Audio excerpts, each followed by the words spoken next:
Day 2 of North Carolina versus Jason Young. He's a husband, a father, accused of murdering his pregnant wife.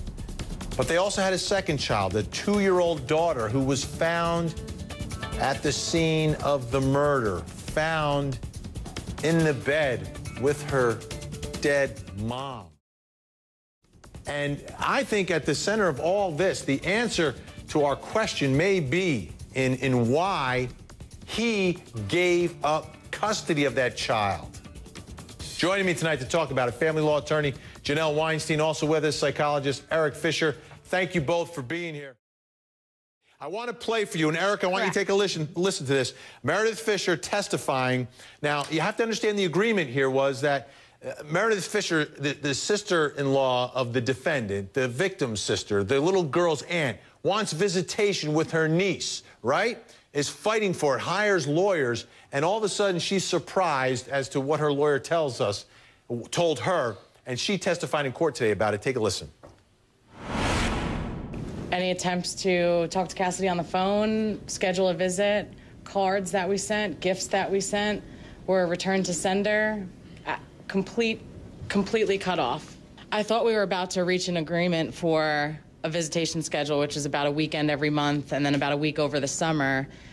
And we had agreed upon what weekends those would be for the schedule kind of throughout the year. And my attorney called us into the office to sit and review kind of the final copy. And everything was as we agreed upon, you know, January this weekend, February this weekend, and then come August 1st, that primary custody would be transferred to me. She would start school in Wake County. She would live with me on a full-time basis, and he would kind of be an every other weekend schedule to visit her. And so in terms of this custody situation, did that come as a surprise to you? Very much so. Erik Fisher, why would this happen? Why would this father, right? Mom's been murdered. Why would he all of a sudden, you know, all along he's cutting his wife's family off, keeping them away from his child, then all of a sudden have a change of heart and just relinquish custody of this baby? Well, there's a couple factors there. He might realize that he's not prepared to be a dad. If you look at his history, he had various affairs. He had an affair on his wife, you know, in October of 2006, I believe. And in that situation, too, he had been engaged to somebody and expressed some violence in that relationship. But the other issue I'm looking at is he might be having some issues to also deal with guilt-wise, that he might not be able to see his daughter or be around her as much, and he can't deal with that guilt if that is, in fact, what happened and he did kill his wife.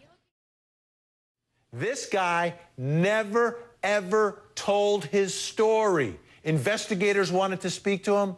He wouldn't talk. You know, if he's going to be deposed, you got to talk, right? So he just never said a word about where he was when his wife got murdered, what his story was, until the first trial. Years later. Erik, does that, you know, he never spoke about it. What does that speak to you, the fact that he never, ever told his story to anyone?